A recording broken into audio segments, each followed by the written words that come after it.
पवारांनी स्वतः म्हटलंय की राजकीय मंथन वगैरे झालं ना. तर अलीकडच्या काळात जी तुम्ही एक छोटी जी नाराजी होती ती व्यक्त करत होतात, विशेषतः मी काल पहलगाम हल्ल्यासंदर्भात विरोधी पक्षाची जी भूमिका आहे, विशेषतः पवारांनी जे सरकारचं समर्थन करणं, यावर तुम्ही जी नाराजी व्यक्त करत होतात त्यावर तुमची काही चर्चा झाली का? आणि पवारांचं आता त्यावर काय म्हणणं? मी पवार साहेबांना काल भेटलो यासाठी.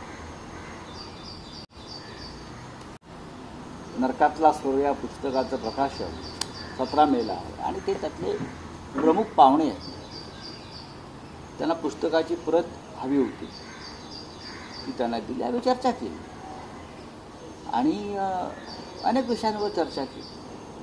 माझं मत ठाम आहे, आमचं मत ठाम आहे. अमित शहा हे या सगळ्या हा जो नरसंहार झाला त्या नरसंहाराला देशाचे गृहमंत्री अमित शहा जबाबदार आहे.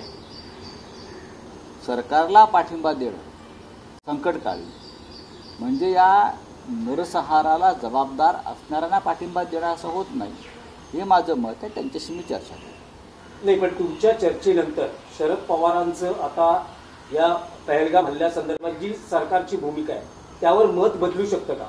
मी असं कसं काय सांगू? ज्येष्ठ नेते आहेत, आमच्या सगळ्यांचे मार्गदर्शक आहेत ते.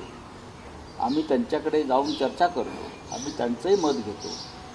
पण मी जे म्हणतोय कदाचित त्यांना ते पटलंही असेल, पण त्यांची एक भूमिका आहे की संकट काळामध्ये आपण सरकारबरोबर राहायला पाहिजे. पण हे सरकार त्या लायकीचं नाही ना.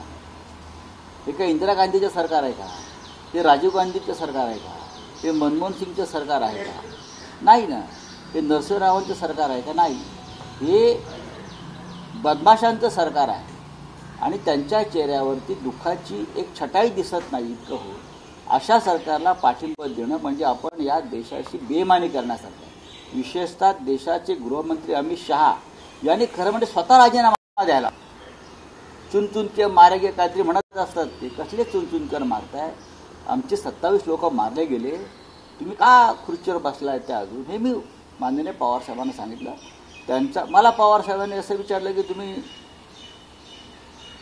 मीटिंगला आला नाहीत. बिलो मी जर आलो असतो तिथे गोंधळ झाला असता, कारण मी तोंडावर अमित शहांचा राजीनामा मागितला असता आणि तुम्हाला ते सगळ्यांना परवडलं नसतं. तुम्ही सगळे या मूडमध्ये होता की सरकार घ्यायला पाहिजे, पण मी या मताचा नाही की ज्या सरकारच्या काळामध्ये इतका नरसंहार होतोय पुलवामापासून पेलगावपर्यंत, गृहमंत्र्याला सरकारमध्ये राहण्याचा अधिकार नाही.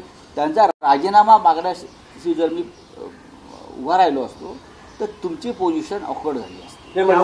म्हणजे पुढच्या संसदेच्या अधिवेशनात शिवसेना उद्धव बाळासाहेब ठाकरे हा पक्ष सभागृहात अमित शहांच्या राजीनाम्याची मागणी करतो. सभागृहात मागू. जर त्यांनी काश्मीरवर चर्चा करण्याची हिंमत सभागृहात दाखवली तर मी राजीनामा मागेन. लोकसभेत आमचे नेते राजीनामे मागतात आणि मी सांगतो जेव्हा हे सुरू होईल तेव्हा सगळे राजीनामा मागतील. त्यांनाही माहिती आहे.